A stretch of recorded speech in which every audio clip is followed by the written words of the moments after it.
Today I'm going to be doing a review of what is probably the easiest to find and most affordable color film on the market today. You can actually still buy this film in 3-packs at Walmart. Of course, I'm talking about Kodak Gold, and the speed that I tend to use the most and the speed that I find is the most common is the Kodak 200 ISO gold color film. Now, I really like this film. It's nothing spectacular. It's not high quality in any way, but it gives that old-timey retro look that just looks great. And I always found that it looks slightly more magenta than Fuji Superia. I find with Fuji Superia, you have a much better rendition of greens and blues, whereas the Kodak Gold tends to run a bit more on the magenta side. But that's not necessarily a bad thing, and I think that's a reason why Kodak Gold has that reputation of rendering very nostalgic, old-timey type photos.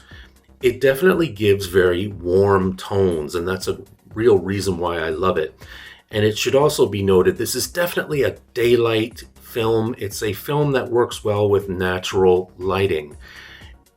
From my experience, it really isn't an ideal film for shooting interior shots. I find the sharpness of this film is rather decent. It's a good, clean film that gives very good quality images. And one thing to keep in mind about Kodak Gold, when people say it has a vintage look, it's important to remember that it is vintage. If it looks like photos from your childhood, it's probably because it is the same film. It's the same formula film that was used all those years ago. So if that's why it seems to resemble your old childhood photos, that's exactly why. This film has a wide exposure latitude. It's a very forgiving film. It is 5500K daylight balanced. You process it in C41 chemistry.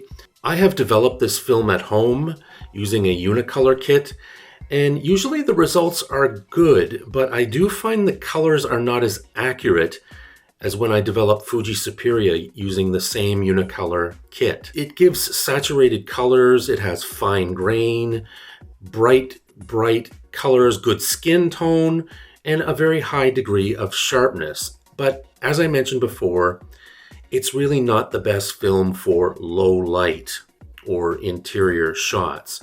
It gives very good results when it's scanned. Now, some people feel that this film is a little too warm, which I can understand. But for bright daylight photography, for holiday or travel photos, it is excellent. For special occasions, it may not be the best film.